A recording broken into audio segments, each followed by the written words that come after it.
साथियों, कई veterinary doctor भाइयों को लगातार कमेंट आ रहे थे कि सर जो पीलिया, अगर उसमें पशु नीचे बैठ जाए, अगर पीलिया तो हुआ ही है, अगर उसमें नीचे बैठ जाए, अगर उसको हम ड्रिप लगाएं तो क्या ड्रिप लगाने से उसकी मौत हो जाती है? नमस्कार किसान भाइयों, आज मैं एक महानुभव जो हडा वेट क्लब के नाम से अपनी साइट चलाते हैं यूट्यूब पे, उनके वक्तव्यों के बारे में चर्चा करने के लिए यहाँ हूँ।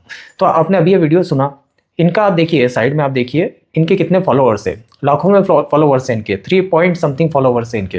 अब आप ये सोचिए कि जिसके इतने फॉलोअर्स है वो ब्लाइंडली इनको देख के पशुओं का इलाज कर रहे होंगे। वीडियो के अंदर कई गलतियाँ की है जिनको मैं स्टेप बाय स्टेप आपके सामने लाने वाला हूँ। पहले, आप जो गलत कर रहे हैं उसकी वजह से जितने पशुओं की मृत्यु हो रही है वो बहुत घातक है। तो ये आपके लिए कैसे हानिकारक है मैं आपको समझाना चाहता हूँ। तो शुरू करते हैं। आपको यहाँ पर इंजेक्शन फेरिटास लगाना है। फेरिटास इंजेक्शन आपको 10-10 ml पशु को 7 दिन तक लगाना है। फेरिटास इंजेक्शन 10-10 ml 7 दिन तक लगाना है। हाँ, तो इनने क्या बोला अभी कि फेरिटास इंजेक्शन जो है वो 10 ml 7 दिन तक लगाना है। 10 ml रोज 7 दिन तक लगाना है। किसान भाइयों, एक दिन अगर ये बोलते और उसके बाद सप्ताह में वापस उसको रिपीट करने का बोलते तो मैं एक बार उसको समझ सकता था, पर इनने क्या बोला 10 ml प्रतिदिन लगाना है और 7 दिन तक लगाना है। मैं आपको अवगत करवा दूं कि इनको इस ड्रग का बॉडी के अंदर जाने के बाद इसकी फार्मेकोकाइनेटिक्स क्या है, फार्मेकोमेकेनिक्स में क्या है, इनको कुछ भी उसका आइडिया नहीं है। ये ड्रग बॉडी में जाने के बाद में फिर किस प्रोसेस से बाहर निकलता है उसका कुछ आइडिया नहीं है। मैं आपको पहले बता दूं कि लीवर की हालत जॉन्डिस में बहुत ख़राब हो चुकी रहती है, और शायद ये महानुभाव इस चीज़ को नहीं जानते हैं कि फेरिटास इंजेक्शन अगर डेली लगाया जाए 10-10 ml 7 दिन, पशु में डेथ होने की पूरी संभावना रहेगी। अगर पशु को पीलिया हुआ और पशु बैठ गया है तो आपको वहाँ पर ड्रिप लगा सकते हैं, कहीं किसी प्रकार की कोई दिक्कत नहीं है। कहीं देखो कि डेक्सट्रोज लगा सकते हैं, डेक्सट्रोज में कहीं किसी प्रकार की कोई दिक्कत नहीं, आरएल में भी कोई दिक्कत नहीं है, डीएनएस भी लगा सकते हैं, कहीं किसी प्रकार की कोई दिक्कत नहीं कि सर इसके ऊपर भी एक वीडियो बना दीजिए। तो मैंने सोचा क्यों ना आज मैं सभी के डाउट क्लियर कर दूँ।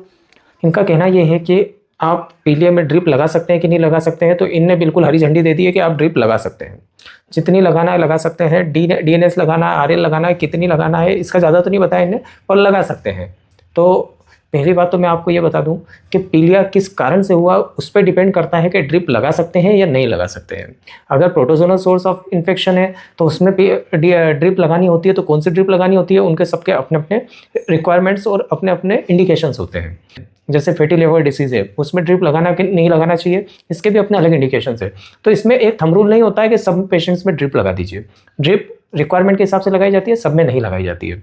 तो आप इनको ब्लाइंडली फॉलो करके ऐसा मत कीजिए कि हर पशु को ड्रिप लगा दीजिए, जहाँ पीलिया दिखा वहाँ पे डीएनएस लगा दीजिए, आरएल लगा दीजिए, ऐसा नहीं होता है। रिक्वायरमेंट के हिसाब से लगाई जाती है। जैसे ड्रिप में लगाना भी हो तो आप वेट प्लाज्मा वगैरह लगाना होता है, जो हीमो कंसंट्रेशन करे, जो ब्लड लॉस हुआ है या ब्लड के अंदर हीमोग्लोबिन लेवल डाउन हुआ है या फिर हाइपोवोलेमिया हुआ है, तो ऐसे केस में हम वेट प्लाज्मा वगैरह ऐसी ड्रिप यूज़ करते हैं। ऐसे में आप अगर डीएनएस आरएल वगैरह ज़्यादा लगा देंगे तो उसका नुकसान ज़्यादा होगा फायदे की बजाय। तो इनको भी मैं करेक्ट करना चाहूँगा कि आप ये आपकी जानकारी अपडेट कीजिए, और अब आपका जो वेट क्लब है उसमें जो जानकारियाँ दे रहे हैं और पशुओं की जो मृत्यु अगर हो रही है तो उसका फीडबैक भी लीजिए, क्योंकि हो सकता है कि आपकी गलत राय की वजह से कई किसानों का नुकसान भी हो रहा हो। यहाँ पर हमें कोर्टिकोस्टेरॉइड की जरूरत नहीं पड़ती, यानी डेक्सोना आइसोफ्लूइड, ये इंजेक्शन हमें यहाँ नहीं लगाना। ऐसा नहीं कि आप इसमें भी ये लगाने, यहाँ पर हमें इनको लगाने की जरूरत नहीं है। और आप इसमें ड्रिप बेझिझक होकर चढ़ा दे, अगर पीलिया से पशु बैठा है तो चुटकियों में पशु खड़ा हो जाएगा। तो साथियों, वीडियो अच्छा लगा हो तो एक लाइक जरूर करना, और चैनल पर नए चैनल को सब्सक्राइब जरूर कर देना। मिलते हैं अगली वीडियो में, तब तक के लिए जय हिंद, वंदे मातरम। देखो, जॉन्डिस में क्या होता है कि हाइपोग्लाइसीमिया भी डेवलप होता है। हाइपोग्लाइसीमिया होने की वजह से पशु जो होता है लेथार्जिक होता है, और उसमें जॉन्डिस के बाद में कीटोसिस के भी चांसेस बढ़ जाते हैं। तो कीटोसिस जो एक मेटाबॉलिक डिसऑर्डर है, जो जॉन्डिस का एक सिक्वेल है, और उस सिक्वेल को नहीं, उस पशु सिक्वेल में नहीं आए, पशु उस सेकेंडरी जो बीमारी है उसकी गिरफ्त में ना आए, इसलिए हम कॉर्टिकोस्टेरॉइड का भी इसमें यूज़ कर सकते हैं। डेक्सामेथासोन, आइसोफ्लूइड या प्रेडनिसोलोन, इनमें से किसका उपयोग करना है और क्यों करना है ये तो पशु की हालत पर निर्भर करता है, पर कॉर्टिकोस्टेरॉइड जो है यहाँ पर इंडिकेशन में आता है।